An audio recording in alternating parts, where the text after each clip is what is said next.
യുവത്വം, കൗമാരം എന്നൊക്കെ പറയുന്നത് ജീവിതത്തിലെ ഏറ്റവും മനോഹരമായ ഒരു കാലമാണ്. ഏറ്റവും ഊർജ്ജസ്വലമായ, ഏറ്റവും ക്രിയേറ്റിവിറ്റി കൂടിയ ഒരു സന്ദർഭം. അങ്ങനെ അതോടൊപ്പം ഭൗതിക ജീവിതത്തിൻ്റെ സന്തോഷങ്ങളോടും ആസ്വാദനങ്ങളോടും താല്പര്യങ്ങളോടുമൊക്കെ കൂടുതൽ ചായ്വും അടുപ്പവുമൊക്കെ തോന്നുന്ന ഒരു പ്രായം കൂടിയാണ്.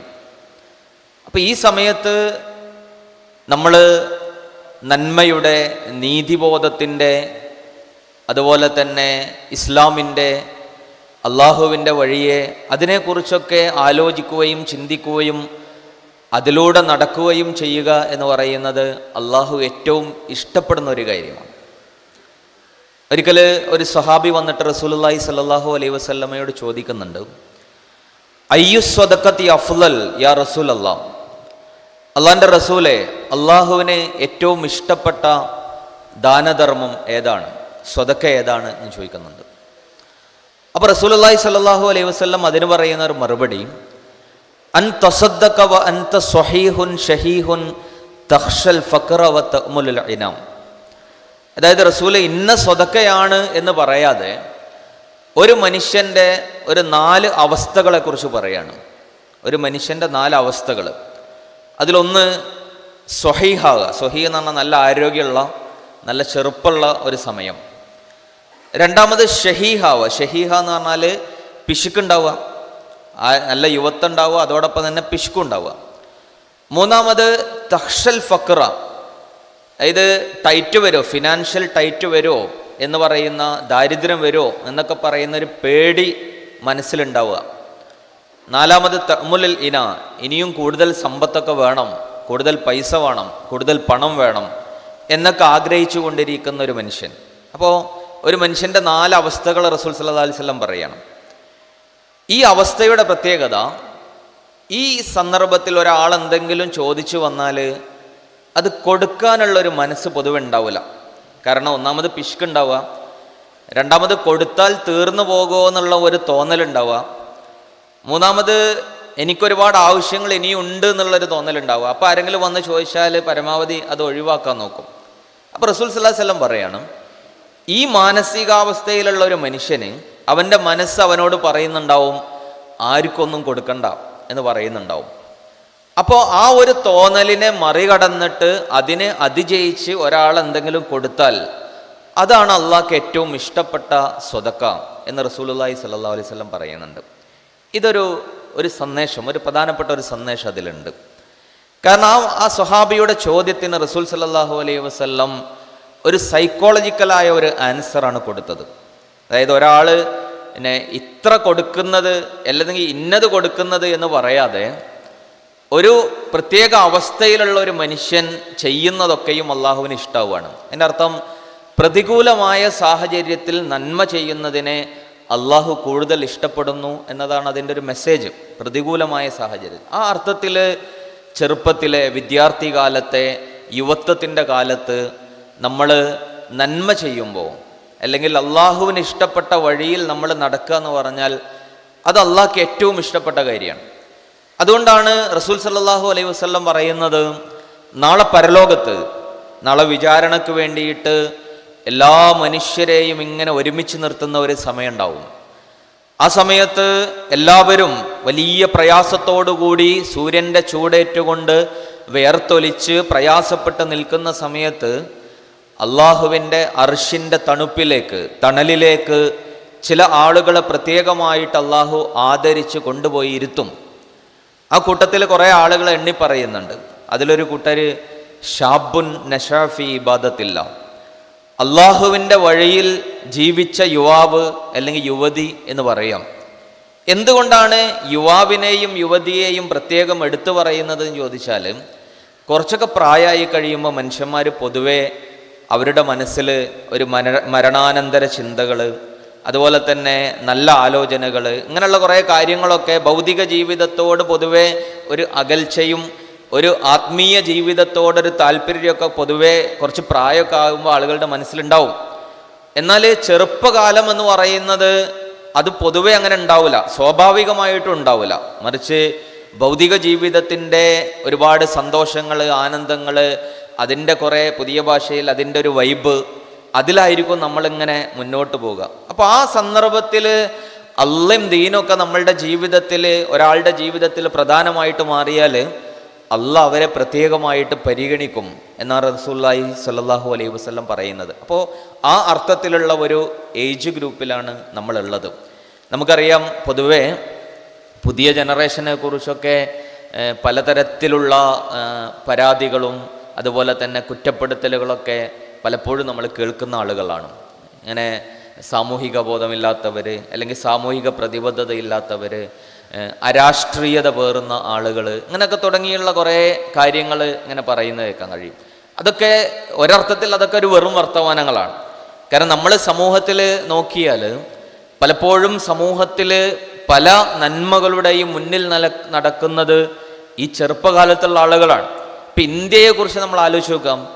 ഇന്ത്യ രാജ്യത്തെ സാമൂഹികാവസ്ഥകൾ നമ്മൾ പ്രത്യേകം പറയേണ്ടതില്ലാത്ത വിധത്തിൽ നമുക്ക് വളരെ വ്യക്തമായ ഒരു ചിത്രം നമ്മളുടെ മുന്നിലുണ്ട്. അപ്പം ഈ സമയത്ത് ഇവിടെ വലിയ അനീതികളും അക്രമങ്ങളൊക്കെ നടക്കുമ്പോൾ ആ അനീതിക്കും അക്രമത്തിനുമൊക്കെ എതിരായിട്ട് നീതിക്ക് വേണ്ടിയിട്ട് ശബ്ദിക്കുന്ന ഇടങ്ങളിൽ നമ്മൾ ചെന്ന് നോക്കിയാൽ കാണാൻ കഴിയുന്നത് കൂടുതൽ ഈ പുതിയ ജനറേഷനിലുള്ള ആളുകളാണ്. കാരണം ഇന്ത്യയിൽ ഇന്ന് പ്രതിപക്ഷം എവിടെയാണുള്ളത് ചോദിച്ചാൽ ക്യാമ്പസുകളിലൊക്കെയാണെന്ന് നമുക്ക് കാണാൻ കഴിയും. കാരണം ഇന്ത്യയിലെ ക്യാമ്പസുകളിൽ ഇത്തരം ഫാഷിസത്തിനെതിരെ, ഇത്തരം വംശീയതക്കെതിരെ ഒക്കെ ശക്തമായി പ്രതികരിച്ചു കൊണ്ടിരിക്കുന്ന തലമുറകളെ നമുക്ക് കാണാൻ കഴിയും. ഇപ്പോൾ ഇന്ത്യയിലുടനീളം കുറച്ചു കാലം മുമ്പ് NRC വിരുദ്ധ പ്രക്ഷോഭങ്ങൾ ധാരാളമായിട്ട് നടന്നിട്ടുണ്ടായിരുന്നല്ലോ. അതിങ്ങനെ വളർന്നു വലുതായി നമ്മളുടെ മഹല്ലുകളിലുമൊക്കെ വലിയ ജനകീയമായ പരിപാടികളൊക്കെ ആയിട്ട് അത് വികസിച്ചിട്ടുണ്ടായിരുന്നു. അതിൻ്റെ തുടക്കം എവിടെ ആയിരുന്നു? അതിൻ്റെ തുടക്കം ഈ ജനറേഷനിലെ, പുതിയ ജനറേഷനിലെ കുട്ടികൾ അവർ തെരുവിലിറങ്ങി ഈ ഭരണകൂടത്തിൻ്റെ അനീതിക്കെതിരെ പ്രതികരിച്ചതെന്നാണ് ഈ പറയുന്ന സമരങ്ങളുടെയൊക്കെ ഒരു തുടക്കം ആരംഭിക്കുന്നതെന്ന് കാണാൻ കഴിയും. അപ്പോൾ ഇന്നും സമൂഹത്തിൽ ആ നിലക്ക് ചിന്തിക്കുകയും ആലോചിക്കുകയും മാറ്റങ്ങൾക്ക് വേണ്ടി പണിയെടുക്കുകയും ചെയ്യുന്ന ഒരു ജനറേഷൻ അവിടെ ഉണ്ട് എന്ന് പറയുന്നത് ഒരു യാഥാർത്ഥ്യമാണ്. അതുകൊണ്ട് ഈ ഒരു പ്രായത്തിലെ ക്രിയേറ്റിവിറ്റിയെ ഏറ്റവും നല്ല രൂപത്തിലേക്ക് വിനിയോഗിച്ചാൽ അത് സമൂഹത്തിൽ വലിയ ഇമ്പാക്റ്റ് ഉണ്ടാകും എന്നതിൻ്റെ വലിയ തെളിവുകൾ കൂടിയാണത്. മാത്രമല്ല, നമ്മളുടെ നാട്ടിൽ പ്രളയമുണ്ടായി, അതുപോലെ തന്നെ കോവിഡ് ഉണ്ടായി. ഈ പ്രളയവും കോവിഡൊക്കെ ഉണ്ടായ സമയത്ത് വലിയ അർത്ഥത്തിലുള്ള ജനകീയമായ സേവനങ്ങളും ഇടപെടലുകളുമൊക്കെ നടത്തിയിട്ടുള്ള ഒരുപാട് ആളുകൾ, വിദ്യാർത്ഥികളും ചെറുപ്പക്കാരും യുവാക്കളുമൊക്കെ ആയ ആളുകൾ നിറഞ്ഞു നിന്നതിനെക്കുറിച്ചൊക്കെ നമ്മൾ ധാരാളമായിട്ട് കേട്ടിട്ടുണ്ട്, വായിച്ചിട്ടുണ്ട്. കാര്യമായിട്ട് നമ്മൾ സാധാരണ കുറ്റപ്പെടുത്താറുള്ളത് പുതിയ തലമുറ മുഴുവൻ സ്മാർട്ട് ഫോണിലാണ്, സോഷ്യൽ മീഡിയയിലാണ്, അതിലാണ് എന്ന് പറയാറുണ്ട്. പക്ഷേ അതിൻ്റെ അതേ സോഷ്യൽ മീഡിയയുടെ സാധ്യതകളെ ഏറ്റവും നന്നായി ഉപയോഗപ്പെടുത്തിയിട്ട് മനുഷ്യർക്ക് ഉപകാരപ്രദമായ രീതിയിൽ അത്തരം സന്ദർഭങ്ങളിൽ, അത്തരം പ്രയാസങ്ങൾ അനുഭവിക്കുന്ന സന്ദർഭങ്ങളിൽ ആ സോഷ്യൽ മീഡിയയെ ഏറ്റവും നന്നായി ഉപയോഗപ്പെടുത്തിയിട്ട് ഒരുപാട് മനുഷ്യരുടെ ജീവിതത്തിൽ കുറേ ഗുണങ്ങൾ ഉണ്ടാക്കാൻ അവർക്ക് സാധിച്ചതിനെക്കുറിച്ചൊക്കെ നമ്മൾ വായിച്ചിട്ടുണ്ട്. അപ്പോൾ ഇങ്ങനെ വലിയൊരു വശം മറച്ചു പിടിച്ചുകൊണ്ട്, അല്ലെങ്കിൽ അതിനെക്കുറിച്ച് പറയാതെ പലതരത്തിലുള്ള കുറ്റപ്പെടുത്തലുകളിലൂടെ പലപ്പോഴും കടന്നു പോകുന്നു എന്ന് പറയുന്നത് ഒരു പ്രശ്നമുള്ള ഒരു കാര്യം തന്നെയാണ്. അതേസമയം നമുക്കറിയാം, ഇവിടെ രണ്ട് തരത്തിലുള്ള ഒരു എക്സ്ട്രീം സ്വഭാവങ്ങൾ നമ്മളുടെ സമൂഹത്തിൽ വളർന്നു വരുന്നുണ്ട്. അതിലൊന്ന് വിശ്വാസവുമായി ബന്ധപ്പെട്ട്, മതവുമായി ബന്ധപ്പെട്ടുകൊണ്ടൊക്കെ വലിയ എക്സ്ട്രീമായ നിലപാടുകൾ സ്വീകരിക്കുന്ന ആളുകൾ എല്ലാ മതത്തിലുമുണ്ട്. വലിയ തീവ്രമായ ചിന്തകളിലേക്കും അത്തരം വൈകാരികമായ അവസ്ഥകളിലേക്കും ഒക്കെ പോകുന്ന ഒരു കാര്യങ്ങൾ നമ്മൾ കണ്ടുകൊണ്ടിരിക്കുകയാണ്. മുസ്ലിം സമൂഹത്തിൽ തന്നെ ഇത്തരം ഭയങ്കര എക്സ്ട്രീമായിട്ടുള്ള അത്തരം മതവിശ്വാസങ്ങൾ, അതിനർത്ഥം മറ്റുള്ളവരെ ആക്രമിക്കുന്ന എക്സ്ട്രീമിസം എന്ന് മാത്രം. എക്സ്ട്രീമിസം പല രൂപത്തിലുണ്ടാവും. അതായത് ഭയങ്കര ഒരു കടുംപിടുത്തുള്ള ഒരു മതസങ്കല്പം, എല്ലാം ഹറാമ്, അങ്ങോട്ട് തിരിഞ്ഞാൽ ഹറാമ്, ഇങ്ങോട്ട് തിരിഞ്ഞാൽ ഹറാമ്, അങ്ങോട്ട് നോക്കാം, അങ്ങനെ തുടങ്ങി ഭയങ്കര ഒരു കെട്ടിക്കൊടുക്കുള്ള ഒരു സാധനമായിട്ട് മതത്തെ അവതരിപ്പിക്കുന്ന രീതിയിൽ. അപ്പോൾ ഇങ്ങനെയുള്ള ഒരു പ്രവണത ഒരു വശത്തുണ്ട്.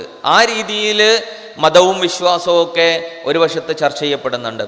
ഇതിൻ്റെ നേരെ എക്സ്ട്രീമാണ് ഇപ്പുറത്ത്. അതായത് ഇതൊക്കെ കണ്ടുകൊണ്ട് ആളുകൾ പറയാണ് മനുഷ്യൻ്റെ ജീവിതത്തിൽ ഏറ്റവും പ്രശ്നം ഈ മതവും വിശ്വാസമൊക്കെ തന്നെയാണ്. അത് മനുഷ്യനെ തമ്മിലടുപ്പിക്കാനും വിഭാഗീയത ഉണ്ടാക്കാനുമാണ് മതം ഉപകരിക്കുകയുള്ളൂ. പുതിയ കാലത്ത് അതൊക്കെ ഈ വിശ്വാസം മതം എന്നൊക്കെ പറയുന്നത് കാലഹരണപ്പെട്ടു പോകേണ്ട ഒരു കാര്യമാണ്.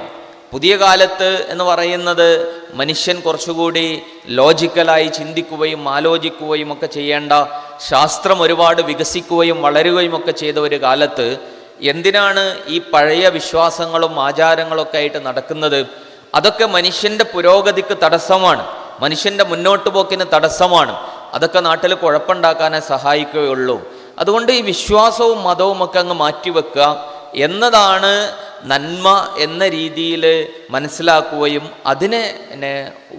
അതിനെ ഒരു ആശയമായിട്ട് ഉപയോഗപ്പെടുത്തി മുന്നോട്ട് പോവുകയും ഒക്കെ ചെയ്യുന്ന കാഴ്ച നമുക്ക് കാണാൻ കഴിയും. പ്രത്യേകിച്ച് ക്യാമ്പസിലൊക്കെ പഠിക്കുന്ന കുട്ടികൾക്ക് പെട്ടെന്ന് മനസ്സിലാവും. കാരണം പുതിയ കാലത്ത് ഇത്തരം കാര്യങ്ങൾ ലിബറൽ ആശയങ്ങൾ എന്ന് നമ്മൾ പറയാറുണ്ട്. അപ്പോൾ ഈ ലിബറൽ ആശയങ്ങൾ എന്ന് പറയുന്ന അത്തരം സദാചാരവുമായി ബന്ധപ്പെട്ട് ധാർമ്മികതയുമായി ബന്ധപ്പെട്ട് ഒക്കെയുള്ള എല്ലാ കാഴ്ചപ്പാടുകളെയും ഇല്ലാതാക്കിയിട്ട് ഒരു സ്വതന്ത്രമായി മനുഷ്യന് ഓരോരുത്തരും അവർക്ക് ഇഷ്ടമുള്ളതുപോലെ തന്നെ ജീവിക്കാം, അതിൽ മറ്റൊരാളും ഇടപെടേണ്ടതില്ല, ഓരോരുത്തരുടെയും സന്തോഷവും ഇഷ്ടവും ഒക്കെയാണ് പ്രധാനം, അങ്ങനെ ജീവിക്കാൻ കഴിയുന്ന ഒരു അന്തരീക്ഷം ഉണ്ടാവുക എന്നതാണ് പ്രധാനം എന്ന രീതിയിൽ അതിനെ കൂടുതൽ മഹത്വവൽക്കരിക്കുന്ന, അതിനെതിരായിട്ടുള്ള നമ്മൾ എന്തെങ്കിലും ഒരു റെസ്ട്രിക്ഷനെ കുറിച്ച് പറയുമ്പോൾ, ഇപ്പോൾ സ്ത്രീ പുരുഷന്മാർ ആൺകുട്ടികളും പെൺകുട്ടികളൊക്കെ തമ്മിലുണ്ടാകേണ്ട റിലേഷനുമായി ബന്ധപ്പെട്ട് നമ്മളതിലെ സൂക്ഷ്മതകളെക്കുറിച്ച് പരാമർശിച്ചാൽ നിങ്ങൾ ഇപ്പോഴും 6-ാം നൂറ്റാണ്ടിൽ നിന്ന് ബസ് കിട്ടാത്തവരാണ് എന്ന രീതിയിലുള്ള സംസാരങ്ങൾ പലപ്പോഴും നമ്മൾ കേൾക്കുന്നുണ്ടാവും. അപ്പോൾ ഇത് അതിൻ്റെ മറ്റൊരു വശമാണ്. അപ്പോൾ ഇതിൻ്റെ ഇടയിൽ നിന്നിട്ടാണ് നമ്മൾ യഥാർത്ഥത്തിൽ കാര്യങ്ങളെ മനസ്സിലാക്കേണ്ടതും ഉൾക്കൊള്ളേണ്ടതും. അപ്പോൾ വിശ്വാസികൾ എന്ന നിലക്ക് നമ്മളിപ്പോൾ അള്ളാഹുവിൽ വിശ്വസിക്കുന്ന, ഇസ്ലാമിനെ ദീനായി അംഗീകരിക്കുന്ന ആളുകളാണ്. അപ്പോൾ ആ അർത്ഥത്തിൽ നമ്മളുടെ ജീവിതത്തിൽ ഇസ്ലാമിനെക്കുറിച്ച്, ദീനിനെക്കുറിച്ച് മനസ്സിലാക്കേണ്ട ചില പ്രധാനപ്പെട്ട കാര്യങ്ങൾ, അതിനെക്കുറിച്ച് മാത്രമാണ് ഈ സന്ദർഭത്തിൽ സൂചിപ്പിക്കാൻ ഉദ്ദേശിക്കുന്നത്. അതിലൊന്നാമത്തെ കാര്യം എന്ന് പറയുന്നത് നമുക്ക് വിവരം ഉണ്ടാവുക എന്നുള്ളത് തന്നെയാണ്. അറിവുണ്ടാകുക എന്ന് പറയുന്നത് തന്നെയാണ് ഏറ്റവും പ്രധാനപ്പെട്ട കാര്യം. അപ്പോൾ അറിവ് എന്ന് പറഞ്ഞാൽ നമുക്കൊരുപാട് വിവരങ്ങളുണ്ട്, ഒരുപാട് ഇൻഫർമേഷൻസ് നമ്മളുടെ കയ്യിലുണ്ട്. ഈ ഇൻഫർമേഷനുകളെ, ഈ വിവരങ്ങളെ അറിവാക്കി മാറ്റുക എന്ന് പറയുന്നത് ഏറ്റവും പ്രധാനപ്പെട്ട ഒരു കാര്യമാണ്. എങ്ങനെയാണ് വിവരങ്ങളെ അറിവായി മാറുക എന്ന് ചോദിച്ചാൽ, ഇസ്ലാമിക കാഴ്ചപ്പാടിൽ 2 കാര്യങ്ങൾ ചേരുമ്പോഴാണ് ഏത് വിവരവും അറിവായിട്ട് മാറുന്നത്. അത് ഒന്നാമത്തത് അള്ളാഹിനെ കുറിച്ചുള്ള തിരിച്ചറിവുണ്ടാവുക എന്നുള്ളതാണ്. മറ്റൊന്ന് മനുഷ്യരെ കുറിച്ചുള്ള തിരിച്ചറിവുണ്ടാകുക എന്നുള്ളതാണ്. ദൈവബോധവും സാമൂഹിക ബോധവും ഉണ്ടാവുക എന്ന് പറയുന്നതാണ് ഏത് വിവരത്തിനെയും അറിവാക്കി മാറ്റുന്ന ഒരു പ്രക്രിയ എന്ന് പറയുന്നത്. നമ്മൾ പുതിയ കാലത്തെക്കുറിച്ച് നമ്മൾ പറയാറുള്ളത് ഇൻഫർമേഷൻ ടെക്നോളജിയുടെ യുഗമാണ് എന്ന് പറയാറുണ്ട്. അപ്പോൾ ഇൻഫർമേഷൻ ടെക്നോളജി എന്നതാണ് പുതിയ വിവര സാങ്കേതിക വിദ്യകളെക്കുറിച്ച് നമ്മൾ പറയാറുള്ളത്.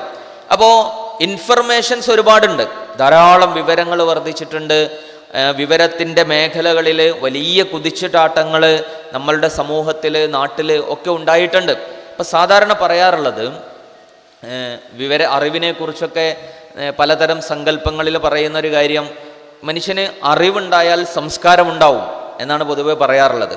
അറിവ് വർദ്ധിക്കുന്നതിനനുസരിച്ച് മനുഷ്യന് സംസ്കാരം വർദ്ധിക്കും എന്ന് പറയാറുണ്ട്.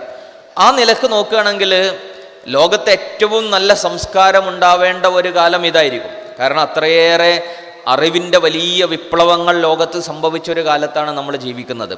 പക്ഷേ എന്നിട്ട് എന്തെങ്കിലും അത്ര വലിയ ഉന്നതമായ ഒരു സംസ്കാരം നമുക്ക് ലോകത്ത് കാണാൻ കഴിയുന്നുണ്ടോ? ഇപ്പോഴും മനുഷ്യന്മാരെ വിവേചിക്കുന്ന വർണ്ണത്തിൻ്റെ പേരിൽ, ദേശത്തിൻ്റെ പേരിൽ, ഭാഷയുടെ പേരിൽ, വംശത്തിൻ്റെ പേരിൽ ഒക്കെ എത്രയോ നൂറ്റാണ്ടുകൾക്ക് മുമ്പ് മനുഷ്യ സമൂഹത്തിനിടയിൽ നിലനിന്നിട്ടിരുന്ന എന്തൊക്കെ വിവേചനങ്ങളുണ്ടോ ആ വിവേചനങ്ങളെല്ലാം കൂടിയ അളവിൽ തന്നെ നിലനിൽക്കുന്ന ഒരു കാലത്താണ് നമ്മൾ ഇന്നും ജീവിക്കുന്നത്.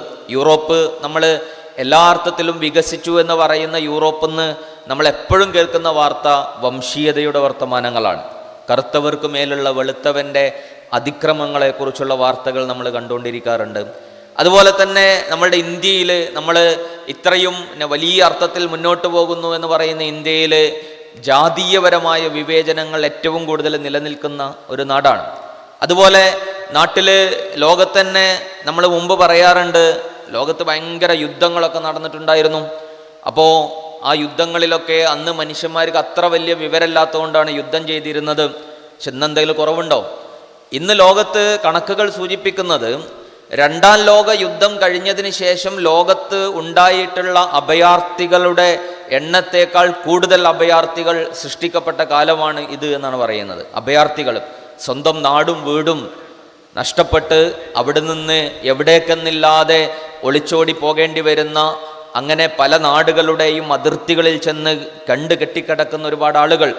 ഐലൻ കുർദി എന്ന് പറയുന്ന ഒരു കുഞ്ഞിൻ്റെ മുഖം നമുക്ക് ഓർമ്മ ഉണ്ടാവും, അല്ലെങ്കിൽ നമ്മൾ ഗൂഗിൾ ചെയ്താൽ കിട്ടും. ഐലൻ കുർദി എന്ന് അടിച്ചാൽ ഒരു കടൽക്കരയിൽ ഇങ്ങനെ ഒരു ബീച്ചിൽ ഇങ്ങനെ ഒരു ചുവന്ന ടീഷർട്ടൊക്കെ ധരിച്ച ഒരു കൊച്ചു കുഞ്ഞിങ്ങനെ കിടക്കുന്നത്, കമന്ന് കിടക്കുന്ന ഒരു ചിത്രം നമുക്ക് കാണാൻ കഴിയും. അതാ കുട്ടി അവിടെ കിടക്കുന്നതല്ല, വെറുതെ കിടക്കുന്നതല്ല.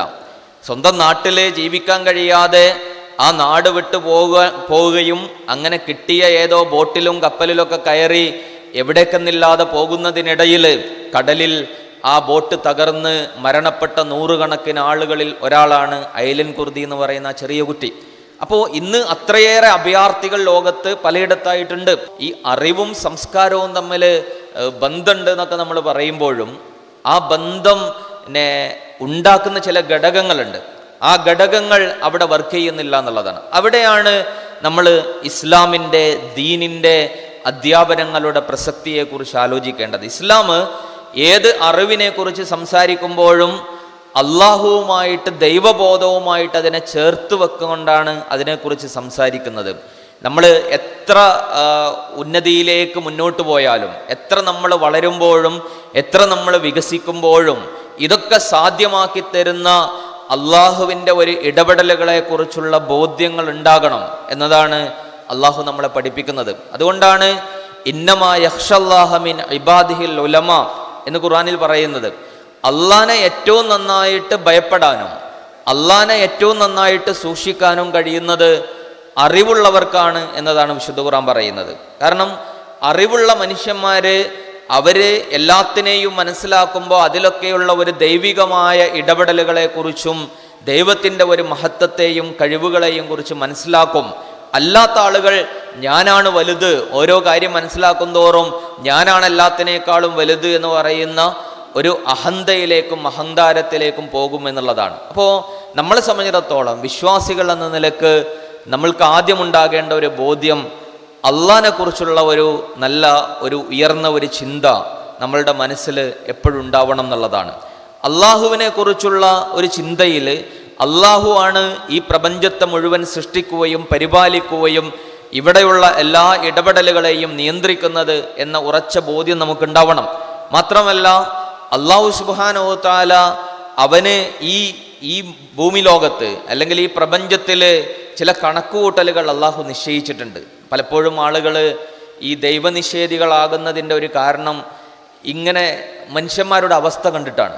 അതായത് എല്ലാവരും ഇങ്ങനെ ഭയങ്കര അഹങ്കാരിയായിട്ടല്ല ദൈവനിഷേധത്തിലേക്ക് പോവാം. ചില ആളുകളൊക്കെ ഇങ്ങനെ പറയും, ഇവിടെ കുറേ മനുഷ്യന്മാരിങ്ങനെ കഷ്ടപ്പെടുന്നു, കുറേ മനുഷ്യന്മാർ വെറുതെ കൊല്ലപ്പെടുന്നു, ഇവിടെ എന്തൊരു ക്രൂരമാണ് ഈ ലോകം. അപ്പം ഇത്ര ക്രൂരമായ ഒരു ലോകം എങ്ങനെയാണ് ദൈവം സൃഷ്ടിക്കുക? അല്ലെങ്കിൽ ദൈവം ഇങ്ങനെ ഇതൊക്കെ നോക്കി നിൽക്കുകയാണോ? ഇത്രയും ക്രൂരമായ കാര്യങ്ങളൊക്കെ ഇവിടെ നടന്നുകൊണ്ടിരിക്കുമ്പോൾ ഇതൊക്കെ വെറുതെ നോക്കി നിൽക്കുന്ന ഒരു ദൈവം എങ്ങനെയാണ് കാരുണ്യവാനാവുക എന്നൊക്കെയുള്ള ചിന്തകളുണ്ടല്ലോ. ഇത് സ്വാഭാവികമായിട്ടും ചില മനുഷ്യന്മാർക്കൊക്കെ ഉണ്ടാവും. നമ്മൾ ഈ യുക്തിവാദ സദസ്സുകളിലൊക്കെയുള്ള പ്രസംഗങ്ങൾ കേട്ടാൽ അവരിങ്ങനെ പറയുന്നത്, അപ്പോൾ ഇങ്ങനെ പട്ടിണി കിടക്കുന്നു, കുറേ മനുഷ്യന്മാർ കൊല്ലപ്പെടുന്നു, ഇതൊക്കെ കണ്ടു നിൽക്കുന്ന ഒരു ദൈവം എന്ത് ക്രൂരനാണ്, അല്ലെ അങ്ങനെ ഒരു ദൈവം ഉണ്ടാവാൻ പാടില്ല എന്നൊക്കെ പറയും.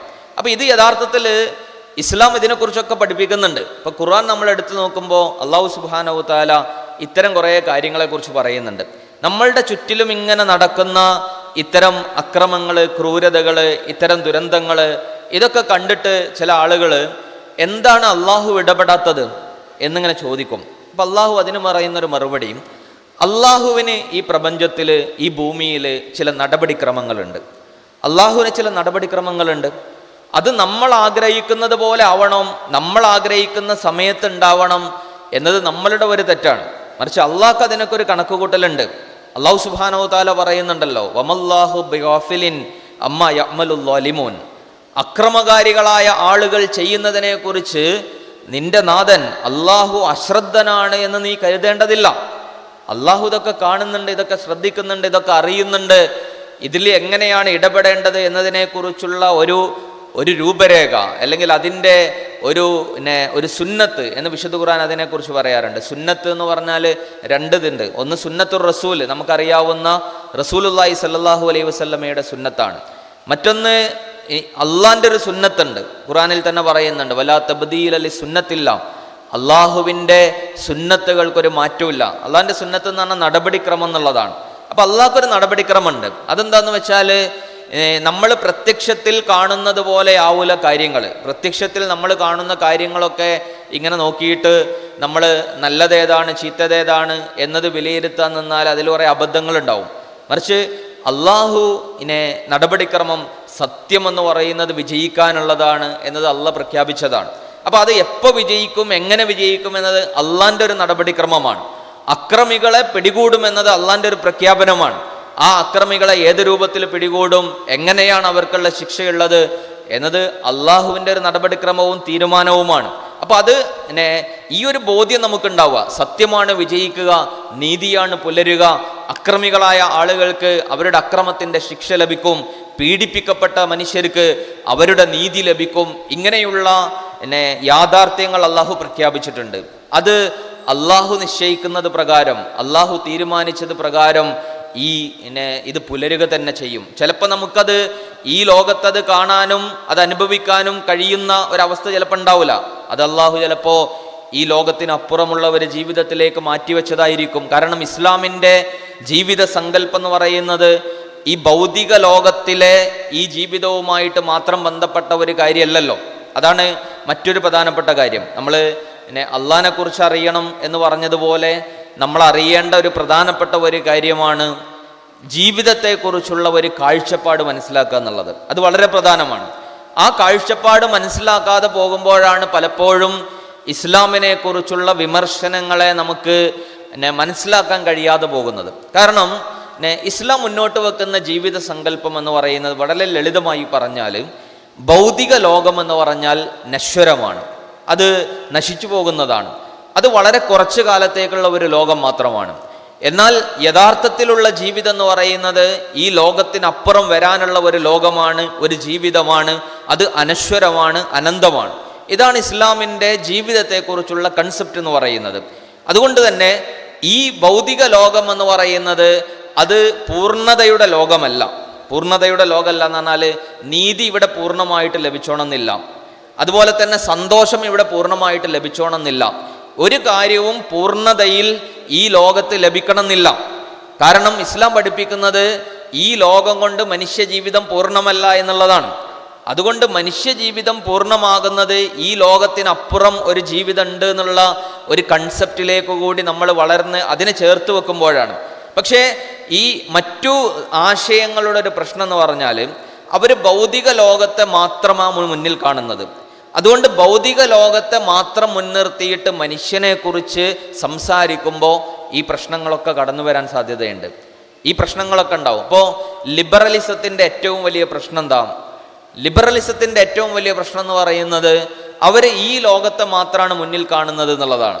ഈ ലോകത്തെ മാത്രം. അതുകൊണ്ടാണ് അങ്ങനത്തെ കുറേ ക്വസ്റ്റ്യൻസ് ഉണ്ടാവുന്നത്. ഇപ്പോൾ ഈ ലിബറൽ ആശയങ്ങൾ എന്ന് പറഞ്ഞാൽ ഫാഷിസം പോലെ മനുഷ്യന്മാർ ഭയങ്കര ഭയപ്പെടുകയും എതിർക്കുകയും ചെയ്യുന്ന ഒരു ആശയമല്ലല്ലോ. ലിബറൽ എന്ന് പറഞ്ഞാൽ കുറച്ചും കൂടി ആളുകൾക്കൊക്കെ സ്വീകരിക്കാൻ കഴിയുന്ന രൂപത്തിലുള്ള ഒരു കുറേ ആളുകളുടെ ഒരു മനസ്സിലേക്ക് പെട്ടെന്ന് സ്വീകാര്യത കിട്ടുന്ന ഒരു ആശയമാണ്. കാരണം അവർ എല്ലാ മനുഷ്യൻ്റെയും സ്വാതന്ത്ര്യത്തെക്കുറിച്ചും എല്ലാ മനുഷ്യൻ്റെയും സന്തോഷത്തെക്കുറിച്ചുമാണ് സംസാരിക്കുക. അപ്പോൾ അവർ ചോദിക്കുന്ന ഒരു പ്രധാന ചോദ്യം, ഇപ്പം നമ്മുടെ ഇടയിലൊക്കെ വലിയ ചർച്ചയുള്ളൊരു കാര്യമാണ് ഹോമോസെക്ഷാലിറ്റി എന്ന് പറയുന്നത്. ഇപ്പോൾ ഹോമോസെക്ഷാലിറ്റി എന്ന് പറയുന്നത് അതിനെ എതിർക്കുന്ന ആളുകളോട് അവർ ചോദിക്കുന്ന ഒരു ചോദ്യം, അങ്ങനെയുള്ള മനുഷ്യന്മാരെന്ത് ചെയ്യും എന്നതാണ്. അങ്ങനെയുള്ള മനുഷ്യന്മാരുണ്ടല്ലോ. അതായത് ഇപ്പോൾ ഒരു ആണ് ആ ആണിന് സ്വാഭാവികമായിട്ടും ഒരു പുരുഷന് സ്ത്രീയോട് തോന്നുന്ന ഒരു ആകർഷണം ഉണ്ടാകും. അതിനെ നമ്മൾ സ്വാഭാവികമായ ഒരു ആകർഷണമായി മനുഷ്യൻ്റെ ഒരു പ്രകൃതമായിട്ടൊക്കെ പറയാറുണ്ട്.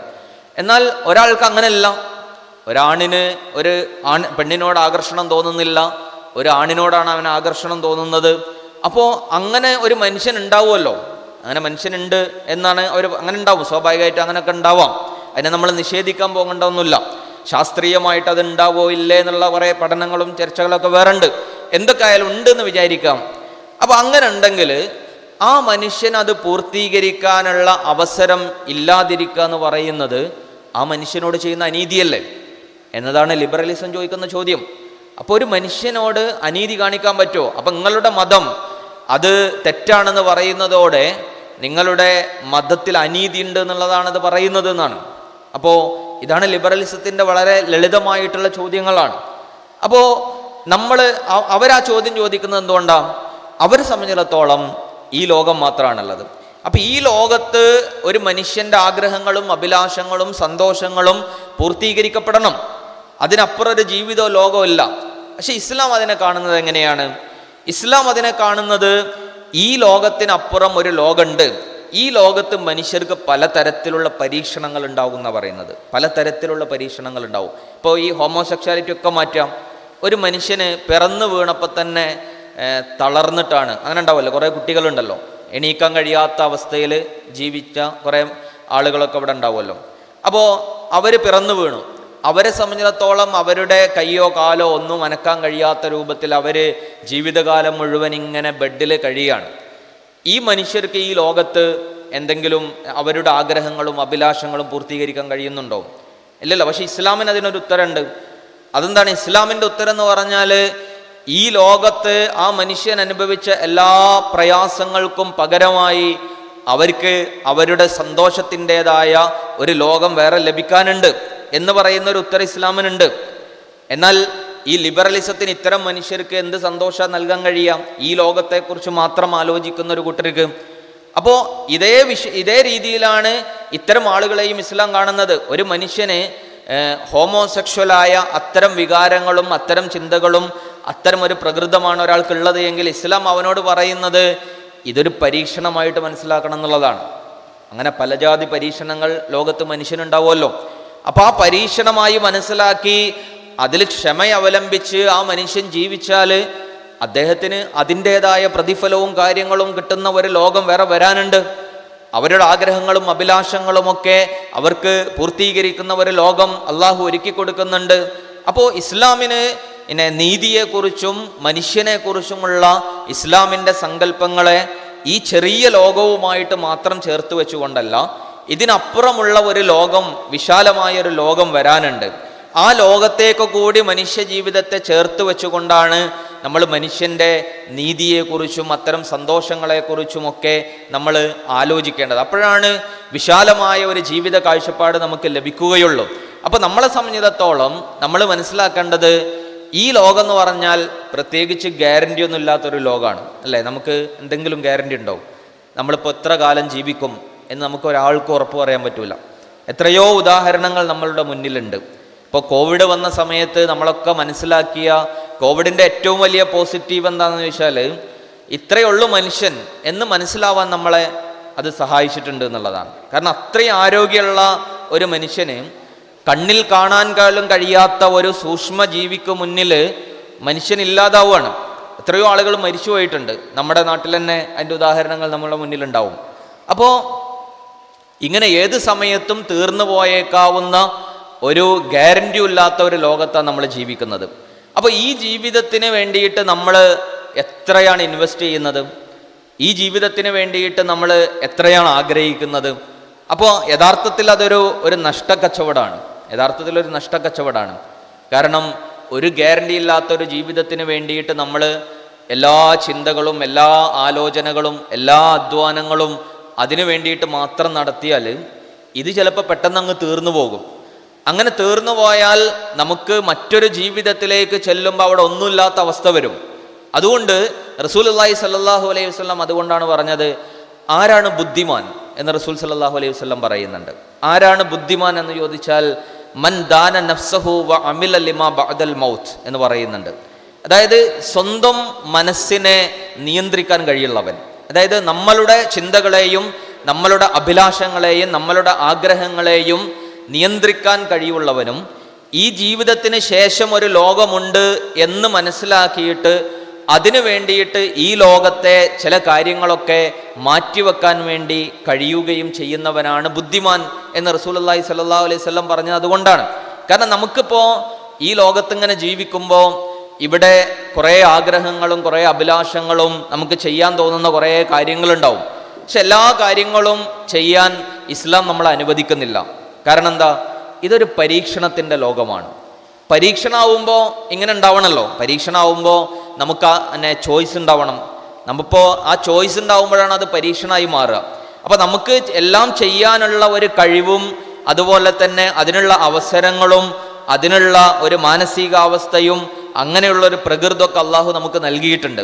എന്നിട്ട് നമ്മളോട് പറയാണ്, നിങ്ങൾ ഇത് ചെയ്യരുത്, ഇതൊക്കെ ചെയ്തോളൂ.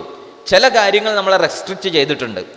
ആ റെസ്ട്രിക്റ്റ് ചെയ്ത കാര്യങ്ങൾ കൂടി ചെയ്യണം എന്ന രീതിയിലേക്ക് നമ്മൾ പോകുമ്പോൾ സംഭവിക്കുന്നത്, നമുക്ക് ഈ ലോകത്തെ ചെറിയ ആസ്വാദനങ്ങൾക്ക് വേണ്ടിയിട്ട് വലിയ ഒരു ലോകത്തെ നഷ്ടപ്പെടുത്തുന്ന ഒരവസ്ഥയിലേക്ക് നമ്മൾ പോകും. അപ്പം യഥാർത്ഥത്തിൽ നമുക്ക് വേണ്ട ഒരു കാര്യം എന്ന് പറയുന്നത് ഈ റെസ്ട്രിക്ഷനുകളെ അതിനെ ഒരു പരീക്ഷണമായി മനസ്സിലാക്കുകയാണ്. കാരണം അള്ളാഹ് നമുക്ക് ഒരുപാട് കഴിവുകൾ നൽകിയിട്ടുണ്ട്, ഒരുപാട് യോഗ്യതകൾ, ക്വാളിറ്റികൾ നൽകിയിട്ടുണ്ട്. ആ കഴിവുകളെയും ക്വാളിറ്റികളെയും ഒക്കെ നമ്മൾ എങ്ങനെയാണ് ഉപയോഗിക്കുന്നത് എന്നത് അള്ളാഹു നോക്കുന്നുണ്ട്. അതുകൊണ്ട് അതിനെ മനസ്സിലാക്കിയിട്ട് നമുക്ക് മുന്നോട്ട് പോകാൻ കഴിയുമ്പോഴാണ് അതിന് നമുക്ക് വിജയിക്കാൻ കഴിയുന്നത്. എല്ലാവരും ജീവിക്കുന്നത് പോലെ ജീവിക്കുക എന്ന് പറയുന്നത് അത് കുറച്ച് എളുപ്പമുള്ള കാര്യമാണ്. ഇപ്പം നമ്മുടെ നാട്ടിലേക്ക് ഇറങ്ങിയാൽ ഒരുപാട് യുവാക്കളെ കാണാൻ കഴിയും. ആ യുവാക്കളുടെ ഒരു പ്രത്യേകത എന്ന് പറയുന്നത് ജീവിതം അങ്ങനെ എൻജോയ് ചെയ്ത് ജീവിക്കുക എന്നൊരാശയമുള്ളവർ. യുവാക്കളിൽ മാത്രമല്ല, ക്യാമ്പസിലും മറ്റൊക്കെ ഉണ്ടാവും. അപ്പോൾ അടിച്ചു പൊളിച്ച് ജീവിക്കുക, എല്ലാം അടിച്ചു പൊളിച്ച് ജീവിക്കുക.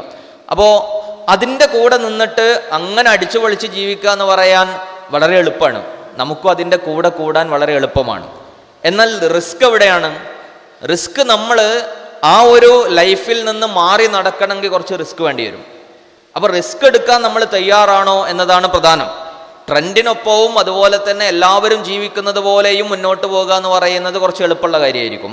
പക്ഷേ അതിൽ നിന്ന് വഴിമാറി നടക്കാൻ തയ്യാറുണ്ടോ എന്നതാണ് ഏറ്റവും പ്രധാനപ്പെട്ട ഒരു കാര്യം. ഇപ്പം ക്യാമ്പസിൽ പഠിക്കുന്ന ഒരു പെൺകുട്ടി മഫ്ത ധരിച്ച് തലമറച്ച് ആ ക്യാമ്പസിൽ പോകുന്നുണ്ട് എന്നുണ്ടെങ്കിൽ അത് വലിയൊരു വിപ്ലവമാണ്. കാരണം എന്താണ്? ഈ മഫ്ത എന്ന് പറയുന്നത് പലതിൻ്റെയും പ്രതീകമാണ് നമ്മളുടെ നാട്ടിൽ. ഒന്ന് പിന്നെ പിന്തിരിപ്പത്തത്തിൻ്റെ പ്രതീകമാണ്, 6-ാം നൂറ്റാണ്ടിൻ്റെ പ്രതീകമാണ്. അതുപോലെ തന്നെ ഭീകരവാദത്തിൻ്റെ പ്രതീകമാണ്. ഇങ്ങനെ തുടങ്ങി എല്ലാത്തിൻ്റെയും ഒരു അസഹിഷ്ണുതയുടെ ഇങ്ങനെ നെഗറ്റീവായ പോലെ ഒരുപാട് കാര്യങ്ങളുടെ പ്രതീകമായിട്ട് ഇങ്ങനെ ചിത്രീകരിച്ച് വെച്ചിട്ടുണ്ട്. മഫ്ത ധരിച്ച് അങ്ങനെ തലമറച്ച് ജീവിക്കുന്ന പെൺകുട്ടികൾ അടിമത്തം പേറുന്ന ആളുകളാണ് എന്നൊക്കെ തുടങ്ങിയുള്ള കുറേ കാഴ്ചപ്പാടുകൾ നമ്മളുടെ സമൂഹത്തിൽ ഇങ്ങനെ ഉണ്ടാക്കി വെച്ചിട്ടുണ്ട്. അപ്പോൾ ഒരു മഫ്ത ധരിച്ച ഒരു പെൺകുട്ടി ക്യാമ്പസിലൂടെ പോകുമ്പോൾ അവിടെയുള്ള ആളുകൾ നോക്കിക്കാണുന്നത് ഇങ്ങനെയാണ്. അപ്പോൾ ഇതൊക്കെ ഈ കുട്ടിക്ക് അറിയാം, ഇത് ഇങ്ങനെയൊക്കെയുള്ള ഒരു ഇമേജാണ് എനിക്കുള്ളത്. എന്നിട്ടും ആ കുട്ടി അങ്ങനെ ജീവിക്കുന്നുണ്ടെങ്കിൽ അതിനാണ് അഭിമാനബോധം എന്ന് പറയാം. കാരണം എന്താ? നമ്മളെക്കുറിച്ച് മനസ്സിലാക്കുന്ന ഒരു കാര്യമുണ്ട്. ആ നമ്മളെക്കുറിച്ച് നമ്മൾ മനസ്സിലാക്കുന്ന കാര്യത്തിൽ നമുക്കെന്തുണ്ടാവുക? ഒരു അഭിമാനം ഉണ്ടാവുക. ആളുകൾ എന്തൊക്കെ പറഞ്ഞാലും ഇത് ഞാൻ തിരഞ്ഞെടുത്ത വഴിയാണ്, അല്ലെങ്കിൽ ഞാൻ സത്യമാണെന്ന് വിചാരിക്കുന്ന ഒരു കാര്യമാണ് എന്ന ഒരു നിലക്ക് അതിനെ മനസ്സിലാക്കിയിട്ട് അതിലൊരു അഭിമാനം കണ്ടെത്തിയിട്ട് മുന്നോട്ട് പോകുക എന്ന് പറയുന്നത് വളരെ പ്രധാനപ്പെട്ട കാര്യമാണ്. കാരണം ഇസ്ലാമിനെ കുറിച്ച് നമുക്കുണ്ടാവേണ്ട ഏറ്റവും പ്രധാനപ്പെട്ട കാര്യം എന്ന് പറയുന്നതും ഈ അഭിമാനബോധമാണ്. കാരണം നമുക്ക് ലഭിച്ചിട്ടുള്ള ഈ ആശയവും ഈ ആദർശവും എന്ന് പറയുന്നത് ഈ ലോകത്തെ ഏറ്റവും ഉത്തമമായ ആശയമാണ് എന്ന ബോധ്യം നമുക്കുണ്ടാവുക എന്നുള്ളതാണ്. ഇത് പലർക്കും നഷ്ടപ്പെട്ടു പോയി എന്നതാണ് ഏറ്റവും പ്രശ്നം. കാരണം ഈ ആളുകളെ ബാധിക്കുന്ന ഏറ്റവും വലിയൊരു കുഴപ്പമെന്ന് പറയുന്നത് ഒരു അപകർഷതാബോധമുണ്ടാകും. ഇൻഫീരിയോറിറ്റി കോംപ്ലക്സ് എന്ന് പറയും.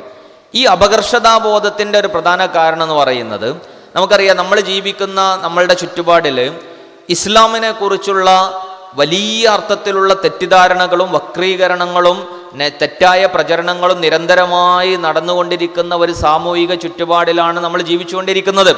എപ്പോഴും കേട്ടുകൊണ്ടിരിക്കുന്നത് ഇസ്ലാമിലെ കുറേ അടിച്ചമർത്തലുകളെയും അനീതികളെയും അതുപോലെയുള്ള അങ്ങനെയുള്ള ഒരു പുരോഗമനമില്ലാത്ത കുറേ കാഴ്ചപ്പാടുകളെ കുറിച്ച് നിരന്തരമായി കേൾക്കുകയാണ്.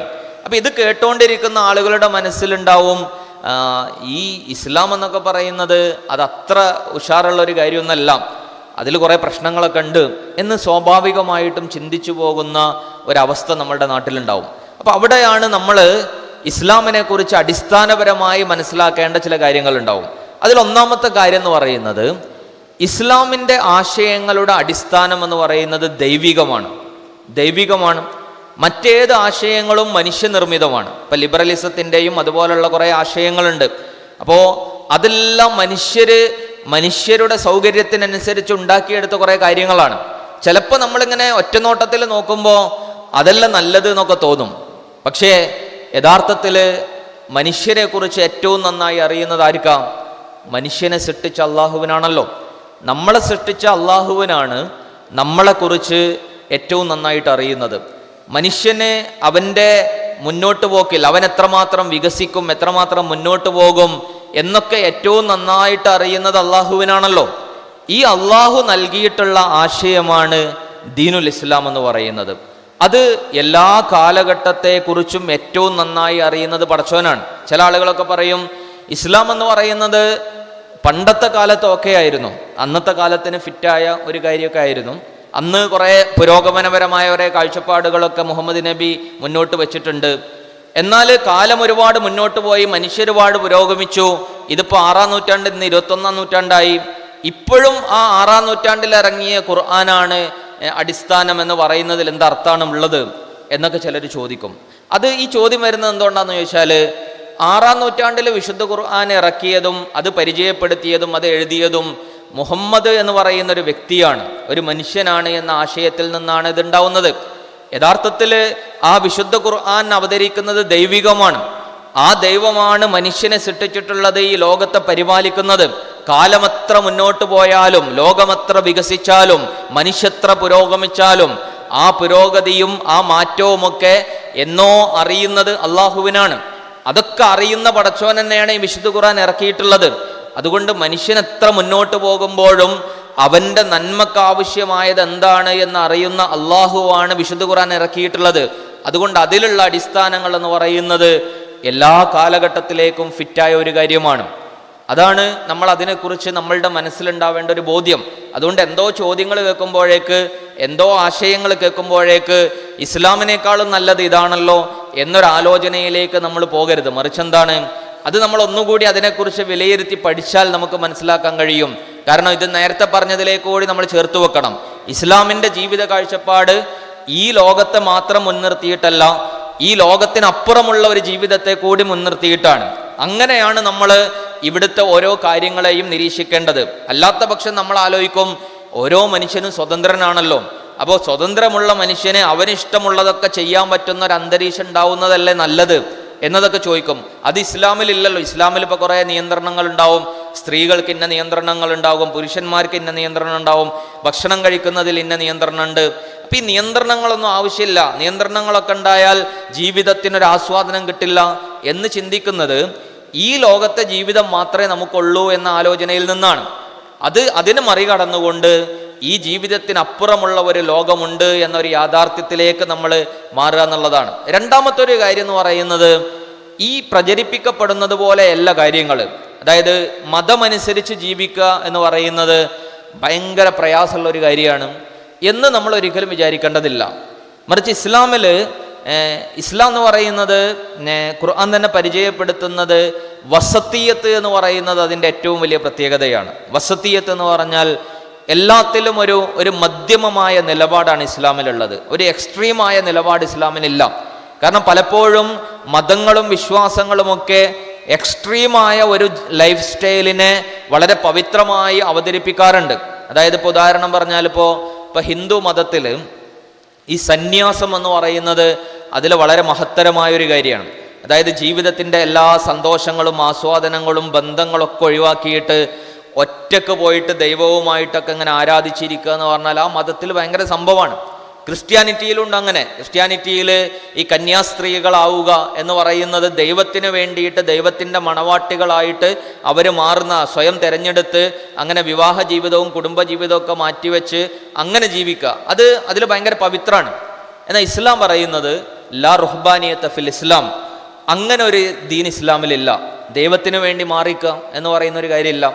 ഇസ്ലാമിൽ അള്ളാഹ്ക്ക് ഏറ്റവും ഇഷ്ടപ്പെടുന്നത് ആരെയാണ്? റസൂൽ സല്ലല്ലാഹു അലൈഹി വസല്ലം പറയുന്നുണ്ട്, അൽ മുഅ്മിനുല്ലദി യുഖാലിത്തുന്നാസ വയസ്ബിറു അലാ അദാഹും ഖൈറും മിനൽ മുഅ്മിനില്ലദി ലാ യുഖാലിത്തുന്നാസ വലാ യസ്ബിറു അലാ അദാഹും.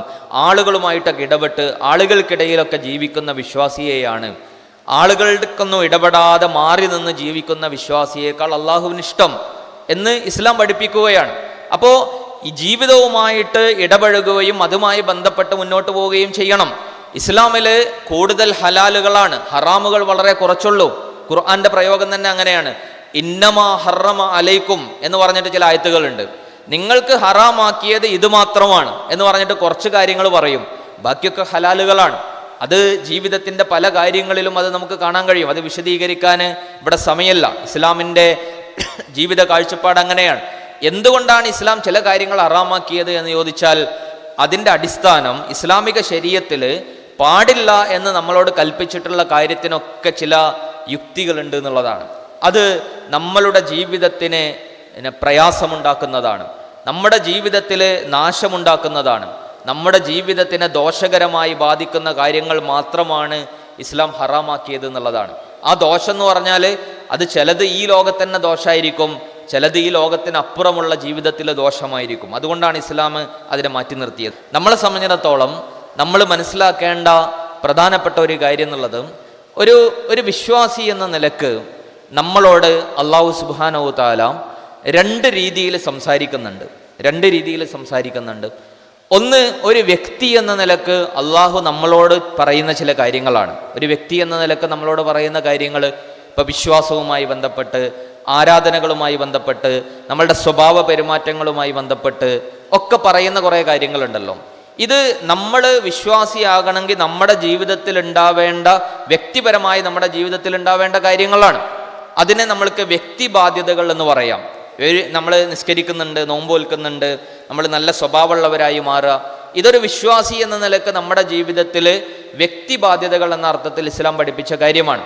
എന്നാൽ ഇങ്ങനെ ഒരു നല്ല വ്യക്തിയായിട്ട് ജീവിച്ചാൽ ഇസ്ലാം പൂർണ്ണമായോ എന്ന് ഒരു ചോദ്യം വളരെ പ്രധാനമാണ്. ഇപ്പോൾ ഒരാളിങ്ങനെ നല്ല വ്യക്തിയായിട്ട് 5 നേരം പള്ളിയിൽ പോകുന്നുണ്ട്, അതുപോലെ തന്നെ നല്ല ആളുകളോടൊക്കെ നല്ല രീതിയിൽ പെരുമാറുന്നുണ്ട്, വേറെ പ്രശ്നമൊന്നുമില്ല, മൂപ്പരുടെ ജീവിതമായിട്ട് അങ്ങനെ മുന്നോട്ട് പോവുകയാണ്. അങ്ങനെ ആയാൽ നല്ല മുസ്ലിമാണോ എന്ന് ചോദിച്ചാൽ അതിൽ ഒരു കാര്യം മിസ്സായ ഒരു കാര്യം ഉണ്ടാവും. അതെന്താണെന്ന് വെച്ചാൽ അല്ലാഹു സുബ്ഹാനഹു തആല നമ്മളോട് കാര്യങ്ങൾ സംസാരിക്കുമ്പോൾ വ്യക്തികൾ എന്ന അർത്ഥത്തിൽ മാത്രമല്ല നമ്മളോട് സംസാരിക്കുന്നത്, മറിച്ച് ഈ നിസ്കാരവും നോമ്പും വിശ്വാസവും ഒക്കെയുള്ള ഒരു വ്യക്തികളുടെ ഒരു കൂട്ടായ്മ എപ്പോഴും ഉണ്ടാവണം എന്ന് അള്ളാഹു പറയുന്നുണ്ട്. ഖുർആനിൽ ചില ആയത്തെടുത്ത് പരിശോധിച്ചാൽ നമുക്ക് കാണാൻ കഴിയും, കുന്തും ഖൈറ ഉമ്മത്തിൻ ഉഖ്രിജത ലിന്നാസ്, നിങ്ങൾ ലോകത്തുള്ള മുഴുവൻ മനുഷ്യർക്കും വേണ്ടിയിട്ട് ഉയർത്തെഴുന്നേൽപ്പിക്കപ്പെട്ട ഉത്തമമായ സമൂഹമാണ്. അവിടെ പ്രയോഗിച്ചത് നമ്മൾ സമൂഹമാണെന്നാണ്. വകദാലിക ജഅൽനാകും ഉമ്മത്തൻ വസത, ഒരു മധ്യമ നിലപാടുള്ള സമൂഹമായിട്ട് നിങ്ങൾ മാറണം, അവിടെയും സമൂഹം എന്നാണ്. വൽതക്കും മിൻകും ഉമ്മത്തുൻ, നിങ്ങളൊരു നല്ല സമൂഹമായി മാറണം എന്നാണ്. അപ്പോൾ നമ്മൾ റസൂൽ സല്ലല്ലാഹു അലൈഹി വസല്ലം ഇസ്ലാമിനെ പരിചയപ്പെടുത്തിയിട്ട് കുറേ ആളുകൾ ഇസ്ലാം സ്വീകരിച്ചല്ലോ. അപ്പോൾ ഇസ്ലാം സ്വീകരിക്കുന്ന ആളുകളോടൊക്കെ നിങ്ങൾ നിസ്കരിച്ച് നോമ്പോറ്റ് അങ്ങനെ ജീവിച്ചോളൂ എന്ന് പറഞ്ഞിട്ട് അങ്ങനെ വിടല്ലല്ലോ ചെയ്തത്, മറിച്ച് ആ വിശ്വാസികളാകുന്ന ആളുകളെ മുഴുവൻ ഇങ്ങനെ ഒരുമിച്ച് കൂട്ടുന്നുണ്ട്, അവരൊരു സംഘമാക്കി, ഒരു സമൂഹമാക്കി മാറ്റുന്നുണ്ട്. എന്നിട്ട് അവരെ ഉപയോഗപ്പെടുത്തിയിട്ടാണ് ആ നാട്ടിൽ മാറ്റങ്ങൾ ഉണ്ടാക്കുന്നത്. ആ നാട്ടിലെല്ലാ നന്മകളുടെയും മുന്നിൽ നടക്കുന്നത് ഈ സംഘമാണ്. അപ്പോൾ ഒരു സാമൂഹികമായ ഒരു കൂട്ടായ്മയായിട്ട് നമ്മൾ മാറുക എന്ന് പറയുന്നത് വളരെ പ്രധാനമാണ്. ഇപ്പം ചില ആളുകളൊക്കെ ചോദിക്കും, എന്തിനാണ് ഇപ്പം മുസ്ലിമായി ജീവിക്കാൻ ഇപ്പം എന്തിനാണ് സംഘടനൻ്റെ ആവശ്യം? എനിക്കിപ്പോൾ അങ്ങനെ ഒരു സംഘടനൻ്റെ ആവശ്യം തോന്നിയിട്ടില്ലല്ലോ. ഞാനിപ്പോൾ നിസ്കരിക്കാറുണ്ട്, ഞാൻ നോമ്പ് നോൽക്കാറുണ്ട്, എൻ്റെ അടുത്ത് പൈസ ഉണ്ടാകുമ്പോൾ ഞാൻ ഉംറ ചെയ്തിട്ടുണ്ട്, ഞാൻ സക്കാത്ത് കൊടുക്കും. ഇതിനിപ്പോൾ ഒരു സംഘടനയുടെ ആവശ്യമുണ്ടോ എന്ന് ചോദിച്ചാൽ ഇതിനൊന്നും സംഘടനൻ്റെ ആവശ്യമില്ല. നിസ്കരിക്കാനും നോമ്പ് നോൽക്കാനൊന്നും സംഘടനൻ്റെ ആവശ്യമില്ല. പക്ഷെ എന്തിനാണ് കൂട്ടായ്മയുടെ ആവശ്യം? കൂട്ടായ്മയുടെ ആവശ്യം എന്ന് പറഞ്ഞാൽ ഇസ്ലാം എന്ന് പറഞ്ഞാൽ അതിങ്ങനെ കുറേ നല്ല വ്യക്തികൾ ഇങ്ങനെ ഉണ്ടാവുക എന്നുള്ളത് മാത്രമല്ല, മറിച്ച് ആ നല്ല വ്യക്തികൾ അവർ ജീവിക്കുന്ന സമൂഹത്തിൻ്റെ അവസ്ഥകളെ മാറ്റിയെടുക്കണം എന്നുള്ളതാണ്. ഒരു സാമൂഹികമായ മാറ്റം അവിടെ കൊണ്ടുവരണം. അതിനെന്ത് വേണം? അതിനൊരു സംഘമായിട്ട് അവർ നിലകൊള്ളണം എന്നുള്ളതാണ്. ഇത് വളരെ അനിവാര്യമാണ്. ഇത് നമ്മൾ നിസ്കരിക്കുന്നത് പോലെ തന്നെ അനിവാര്യമാണ് സാമൂഹിക പ്രവർത്തനം ചെയ്യുക എന്നുള്ളത്. ഇപ്പം നമ്മൾ റസൂൽ സല്ലല്ലാഹു അലൈഹി വസല്ലമയുടെ ചരിത്രം, സഹാബിമാരുടെ ചരിത്രം പരിശോധിക്കുമ്പോൾ നിസ്കരിക്കാതെ പള്ളിയിൽ വരാതിരുന്ന ഒരാളോട് റസൂൽ സല്ലല്ലാഹു അലൈഹി വസല്ലം എന്തോ ഒരു ശിക്ഷ കൽപ്പിച്ചതായിട്ടൊന്നും കാണുന്നില്ല. ഇല്ലല്ലോ. ഒരാൾ പള്ളിയിൽ വന്നില്ല, ഒരാൾ നിസ്കരിച്ചില്ല, അതിൻ്റെ പേരിൽ ഒരാൾക്കെതിരെ എന്തോ ഒരു നടപടി എടുത്തതൊന്നും നമ്മൾ ചരിത്രത്തിൽ കാണുന്നില്ല. എന്നാൽ എല്ലാവരും കൂടി ചെയ്യേണ്ട സാമൂഹിക ഉത്തരവാദിത്തങ്ങൾ ഉണ്ടാവും. ഇപ്പൊ യുദ്ധത്തിന് പോവുക അന്നത്തെ കാലത്ത് ഉണ്ടായിരുന്നതാണ്. അതിൽ നിന്ന് ആരെങ്കിലും കാരണമില്ലാതെ മാറി നിന്നിട്ടുണ്ടെങ്കിൽ അവർക്കെതിരെ കർശനമായ നടപടികൾ എടുത്തിട്ട ചരിത്രങ്ങൾ നമ്മൾ കാണാൻ കഴിയും. അതെന്തുകൊണ്ടാ? ഈ സാമൂഹികമായ ഉത്തരവാദിത്തം എന്ന് പറയുന്നത് വളരെ പ്രധാനമാണ് എന്നുള്ളത് കൊണ്ടാണ്. അതുകൊണ്ടാണ് നമ്മൾ ഒരു യുവാക്കളുടെയും വിദ്യാർത്ഥികളുടെയും ഒക്കെ ഒരു കൂട്ടായ്മ ഒരു നാട്ടിൽ, ഒരു ഇസ്ലാമികമായ ഒരു കൂട്ടായ്മ നാട്ടിൽ അനിവാര്യമാണ്. അവർ ഒരുമിച്ച് കൂടുകയും അവരത്തരം നന്മകളുമായിട്ട് മുന്നോട്ട് പോവുകയും ചെയ്യുമ്പോൾ ആ നാട്ടിൽ അതിൻ്റേതായ ഒരുപാട് മാറ്റങ്ങൾ ഉണ്ടാകാൻ നമുക്ക് കഴിയും. ഇപ്പം നമ്മൾ ഏറ്റവും കൂടുതൽ നമ്മൾ ആശങ്കിക്കുന്ന ഒരു കാര്യമാണല്ലോ ലഹരി എന്ന് പറയുന്നത്. ലഹരി എന്ന് പറയുന്നത് വളരെ വ്യാപകമാണ് എന്നും അതിൻ്റെ അവൈലബിലിറ്റി വളരെ എളുപ്പമായിട്ടുണ്ട് എന്നതൊക്കെ നമുക്കറിയാം. ആർക്കും എങ്ങനെയും ലഭിക്കാവുന്ന രൂപത്തിലൊക്കെ കാര്യങ്ങൾ മാറിയിട്ടുണ്ട്. ചെറിയ കുട്ടികൾക്ക് വരെ അത് കിട്ടുന്നുണ്ട്. ഈ ജീവിതത്തിൻ്റെ ആസ്വാദനങ്ങളുമായി ബന്ധപ്പെട്ട് മാത്രം ചിന്തിക്കുകയും ആലോചിക്കുകയും ചെയ്യുന്ന ഒരു കൂട്ടത്തിൽ ഇങ്ങനെ ഉണ്ടായതുകൊണ്ടാണ് അത്തരം കാര്യങ്ങളിലേക്ക് വേഗം പോകുന്നത്. അതേ മറിച്ച് നല്ല ഒരു സൗഹൃദം നമുക്കിടയിൽ ഉണ്ടെങ്കിൽ അള്ളാഹിനെക്കുറിച്ചും ദീനിനെക്കുറിച്ചും നന്മയെക്കുറിച്ചും പരലോകത്തെക്കുറിച്ചും ഒക്കെ ആലോചിക്കുന്ന, നീതിയെക്കുറിച്ച് ചിന്തിക്കുന്ന, അത്തരം സാമൂഹികമായ പോരാട്ടങ്ങളിൽ ഇടപെടുന്ന അങ്ങനെയുള്ള ഒരു കൂട്ടർക്കിടയിലാണ് നമ്മളുള്ളത് എങ്കിൽ ഇത്തരം കാര്യങ്ങളിൽ നിന്ന് സ്വാഭാവികമായിട്ടും നമ്മൾ മാറി നിൽക്കും. അപ്പോൾ നമ്മൾ പ്രത്യേകിച്ച് രക്ഷിതാക്കളൊക്കെ ചെയ്യേണ്ട ഒരു കാര്യം, പലപ്പോഴും രക്ഷിതാക്കൾ കുട്ടികൾ പഠിക്കുന്ന പ്രായത്തിൽ ഓരോട് പറയും നിങ്ങൾ പഠിച്ചാൽ മതി, വേറെ സംഘടനാ പ്രവർത്തനങ്ങൾക്കും അത്തരം പരിപാടിക്കൊന്നും പോകേണ്ടതില്ല എന്നൊക്കെ ചിലപ്പം പറയുന്നതേക്കാം. ഇത് വലിയൊരു അപകടമാണ്. കാരണം എന്താണെന്ന് വെച്ചാൽ ഇത്തരം കൂട്ടായ്മകൾ നമുക്കറിയാം. ഇവിടെ വ്യത്യസ്തമായ മുസ്ലിം സംഘടനകളുണ്ട്. ആ സംഘടനകൾക്കൊക്കെ വിദ്യാർത്ഥി കൂട്ടായ്മകൾ, യുവജന കൂട്ടായ്മകൾ, വിദ്യാർത്ഥിനി കൂട്ടായ്മകളൊക്കെ ഉണ്ട്. അപ്പോൾ അതൊക്കെ ചെയ്യുന്ന കുറേ നന്മകളുണ്ട്. അവരൊക്കെ വളർത്തുന്ന കുറേ ദീനീ ബോധങ്ങളുണ്ട്. അതൊക്കെ ഏതോ ഒരർത്ഥത്തിൽ അതിൽ പങ്കെടുക്കുന്ന അതിൻ്റെ കൂട്ടായ്മയിലുള്ള ആളുകൾക്ക് ഉപകാരമുള്ള കാര്യങ്ങളാണ്. അതുകൊണ്ട് നമ്മളുടെ മക്കൾ ആ കൂട്ടായ്മയിൽ ഉണ്ടാവുക എന്ന് പറയുന്നത് വളരെ പ്രധാനമാണ്. അത് ഇത്തരം ധാർമ്മിക ബോധവും സാമൂഹിക ബോധവും ഒക്കെ ഉണ്ടാക്കുന്നതിൽ വലിയ പങ്ക് വഹിക്കുന്ന കാര്യമാണ്. ഇത്തരം ലിബറൽ ആശയങ്ങൾ ഒരു വശത്ത് ആളുകൾ ആസ്വാദനത്തിലേക്ക് കൊണ്ടുപോകുമ്പോൾ ഈ ജീവിതത്തിനപ്പുറം ഒരു ലോകമുണ്ട് എന്ന ബോധ്യം എന്ന കാര്യങ്ങൾ ഓർമ്മപ്പെടുത്തുന്ന ഒരു സംഘം നമ്മളുടെ കൂടെ ഉണ്ടാകുമ്പോൾ, അത്തരമൊരു കൂട്ടായ്മയിൽ നമ്മൾ ഉണ്ടാകുമ്പോൾ സ്വാഭാവികമായിട്ടും നമുക്കൊരു വിശ്വാസദാർഢ്യവും ഒരു ഈമാനികമായൊരു കരുത്തൊക്കെ കിട്ടും. അതുകൊണ്ട് അത്തരം കൂട്ടായ്മകൾ ശക്തിപ്പെടുത്തുക എന്നത് തന്നെയാണ് ഇത്തരം പ്രവണതകളെ പ്രതിരോധിക്കാനുള്ള പ്രധാനപ്പെട്ട വഴി എന്ന് പറയുന്നത്. നമ്മളുടെ ജീവിതത്തിൻ്റെ എല്ലാ മേഖലയും ഈമാനികമായ ഒരു ആവേശം നമ്മളിൽ എപ്പോഴും ഉണ്ടാവുക എന്നുള്ളതാണ് ഇതിൻ്റെ ഒരു പരിഹാരം എന്ന് പറയുന്നത്. ഇസ്ലാം എന്ന് പറഞ്ഞാൽ അത് ഒരു പ്രത്യേകമായ കർമ്മങ്ങൾ മാത്രമല്ല, നമ്മൾ ചെയ്യുന്ന എല്ലാ കാര്യങ്ങളും നമ്മളുടെ ഒരു മാനസികാവസ്ഥ നമ്മൾ മാറ്റിയെടുത്താൽ ഇസ്ലാമികമാക്കാൻ കഴിയും. ഇപ്പോൾ ഒന്നാമത് പഠിക്കുന്ന കുറേ ആളുകൾ ഇതിലുണ്ടാവും അല്ലേ, വിദ്യാർത്ഥികളുണ്ടാവും. ശരിക്കും ഈ പഠിക്കുക എന്ന് പറഞ്ഞാൽ ഭയങ്കര ദീനീ പ്രവർത്തനമാണ്. എന്ത് പഠിച്ചാലും അതിപ്പോൾ മദ്രസനെ പാഠങ്ങൾ മാത്രമെന്നല്ല, ഏത് അറിവും പഠിക്കുക എന്ന് പറഞ്ഞാൽ അത് ഭയങ്കര ദീനിയായ കാര്യമാണ്. കാരണം റസൂൽ സല്ലല്ലാഹു അലൈഹി വസല്ലം പറഞ്ഞിട്ടുണ്ട്, അൽ ഹിക്മത്തു ളല്ലത്തുൽ മുഅ്മിൻ, അറിവെന്ന് പറഞ്ഞാൽ നമ്മളുടെ കയ്യിൽ നിന്ന് വീണുപോയൊരു സാധനം പോലെയാണ്. അത് എവിടെ കണ്ടാലും നമ്മൾ പെറുക്കിയെടുക്കുമല്ലോ. ഇതുപോലെ അറിവ് അന്വേഷിക്കുക എന്ന് പറഞ്ഞാൽ വിശ്വാസിയുടെ സംസ്കാരമാണ്. അറിവ് നേടിക്കൊണ്ടിരിക്കുന്ന ഒരാൾക്ക് വേണ്ടിയിട്ട് മലക്കുകൾ പ്രാർത്ഥിക്കും, മാളങ്ങളിലുള്ള ഉറുമ്പുകൾ പ്രാർത്ഥിക്കും, സമുദ്രങ്ങളിലുള്ള മത്സ്യങ്ങൾ പ്രാർത്ഥിക്കും എന്ന് റസൂലുള്ളാഹി സ്വല്ലല്ലാഹു അലൈഹി വസല്ലം പറയാണ്. അപ്പോൾ ഒരു വിദ്യാർത്ഥിയായിട്ട് നമ്മൾ കോളേജിൽ പോകുമ്പോൾ, ക്യാമ്പസിൽ പോകുമ്പോൾ നമ്മളുടെ മനസ്സിലുണ്ടാവേണ്ടത് മലക്കുകൾ പോലും എനിക്ക് വേണ്ടി പ്രാർത്ഥിക്കുന്നുണ്ട്, ഉറുമ്പുകൾ പോലും എനിക്ക് വേണ്ടി പ്രാർത്ഥിക്കുന്നുണ്ട്, കാരണം ഞാൻ അറിവ് പഠിക്കുന്ന ആളാണ്. അപ്പോൾ ഈ ഒരു ബോധം നമുക്കുണ്ടാകുമ്പോൾ നമ്മൾ പഠിക്കുന്നതൊക്കെയും എന്താവും, ഒരു ദീനീ പ്രവർത്തനമായിട്ട് മാറും, നമുക്കൊരു ഇബാദത്തായിട്ട് മാറും. ഇനി ജോലി എടുക്കുന്ന ഒരാൾ, ജോലി എന്ന് പറയുന്നത് ഒരു ഭൗതിക കാര്യമാണല്ലോ, പക്ഷെ ഒരു വിശ്വാസിയെ സംബന്ധിച്ചിടത്തോളം അതൊരു ആത്മീയ കാര്യം കൂടിയാണ്. കാരണം എന്താ, റസൂലുള്ളാഹി സ്വല്ലല്ലാഹു അലൈഹി വസല്ലം പറയുന്നുണ്ട്, നിങ്ങൾ കഴിക്കുന്ന ഭക്ഷണത്തിൽ ഏറ്റവും ഉത്തമമായത് നിങ്ങൾ അധ്വാനിച്ച് കഴിക്കുന്നതാണ് എന്ന് പറയുന്നുണ്ട്. അപ്പോൾ ഒരാൾ ജോലിയെടുക്കുമ്പോൾ അതിൽ നിന്ന് കിട്ടുന്ന വരുമാനം അള്ളാഹ്ക്ക് ഏറ്റവും ഇഷ്ടപ്പെട്ടതാണ്.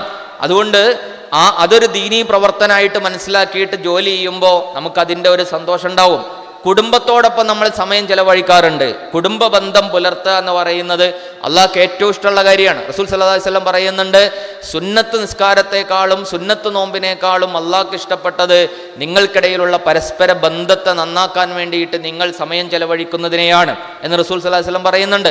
അപ്പം നമ്മൾ നമ്മളുടെ ഫാമിലിയോടൊപ്പം, മക്കളോടൊപ്പം, ഉമ്മയോടൊപ്പം, ഉപ്പയോടൊപ്പം ഒക്കെ നമ്മൾ ഇണയോടൊപ്പം ഒക്കെ ചെലവഴിക്കുന്ന സമയങ്ങൾ അള്ളാഹ്ക്ക് ഇഷ്ടപ്പെട്ട ഒരു കാര്യമാണെന്നുള്ളൊരു ബോധ്യത്തിൽ നമ്മൾ ചെയ്യുമ്പോൾ അതെന്തുണ്ടാവും? അതൊരു ദീനീ പ്രവർത്തനമായിട്ട് മാറും. അവസാനമായിട്ട് സാമൂഹിക പ്രവർത്തനം, അതെന്തായാലും ദീനാണെന്ന് നമുക്കറിയാലോ. അങ്ങനെ നമ്മളുടെ ജീവിതത്തിൽ നമ്മൾ ചെയ്യുന്ന ഓരോ കാര്യങ്ങളും ഈ ഒരു നിയ്യത്ത്, ഈ ഒരു മാനസികാവസ്ഥയിൽ നമ്മൾ ചെയ്യുമ്പോൾ അതൊരു ദീനീ പ്രവർത്തനമായിട്ട് മാറും. അങ്ങനെ ഒരു ദീനിയായ ഒരു അന്തരീക്ഷം നമ്മളുടെ ജീവിതത്തിലൊക്കെ ഉണ്ടാക്കിയെടുക്കാൻ അതിന് കഴിയും. അതിന് ഏറ്റവും പ്രധാനപ്പെട്ട കാര്യം അത്തരമൊരു കൂട്ടായ്മയും അത്തരമൊരു സൗഹൃദമൊക്കെ നമുക്കുണ്ടാവുക. നിങ്ങളുടെ ഏറ്റവും വലിയ ഭാഗ്യം എന്ന് പറയുന്നത് ഇങ്ങനെ ഒരു മഹല്ലിലെ ആളുകളാണ് എന്നുള്ളതാണ്. കാരണം ഇതൊരു മാതൃകാ മഹല്ലാണ്. ഒരുപാട് പ്രവർത്തനങ്ങൾ ചെയ്യുന്ന, ഒരുപാട് സാമൂഹിക സേവന ദീനീ പ്രവർത്തനങ്ങൾ ചെയ്യുന്ന, വിദ്യാഭ്യാസ പ്രവർത്തനങ്ങൾ ചെയ്യുന്ന ഒരു മഹല്ലാണിത്. അതുകൊണ്ട് നിങ്ങളുടെ കഴിവുകളെയൊക്കെ ഏറ്റവും ഫ്രൂട്ട്ഫുള്ളായി, ഏറ്റവും നന്നായി ഉപയോഗപ്പെടുത്താനുള്ള വലിയ സംവിധാനങ്ങൾ ഇവിടെ ഉണ്ട്. നിങ്ങൾ സന്നദ്ധരാവണമെന്നേ ഉള്ളൂ. നിങ്ങളുടെ കഴിവും നിങ്ങളുടെ മനസ്സും ഒക്കെ ഇത്തരം സംവിധാനങ്ങളിലേക്ക് വിനിയോഗിച്ചാൽ അതൊരുപാട് മനുഷ്യരുടെ ജീവിതത്തിലേക്ക് കുറേ നന്മകൾ ഉണ്ടാക്കാൻ അത് കാരണമാകും. അതൊരു അസുലഭമായ ഒരു അവസരമാണ്. അള്ളാഹു കുറേ ആളുകൾക്ക് നൽകാത്തൊരു അനുഗ്രഹം നിങ്ങൾക്ക് നൽകിയിട്ടുണ്ട് എന്ന് വേണം അതിനെക്കുറിച്ച് മനസ്സിലാക്കാൻ. അങ്ങനെ മനസ്സിലാക്കിയിട്ട് ഏറ്റവും ഊർജ്ജസ്വലമായ ഈ ഒരു പ്രായത്തെ, ഏറ്റവും ക്രിയേറ്റീവുള്ള ഈ ഒരു സമയത്തെ അള്ളാഹുവിന് ഇഷ്ടപ്പെട്ട വഴിയിൽ ചെലവഴിക്കാൻ അള്ളാഹു നിങ്ങൾക്കെല്ലാവർക്കും സൗഭാഗ്യം നൽകി അനുഗ്രഹിക്കുമാറാകട്ടെ എന്ന് പ്രാർത്ഥിച്ചുകൊണ്ട് ഞാൻ എൻ്റെ വാക്കുകൾ അവസാനിപ്പിക്കുകയാണ്. വാഹിർ ദഅ്വാന അൽഹംദുലില്ലാഹി റബ്ബിൽ ആലമീൻ. അസ്സലാമു അലൈക്കും വറഹ്മത്തുള്ളാഹി വബറകാതുഹു.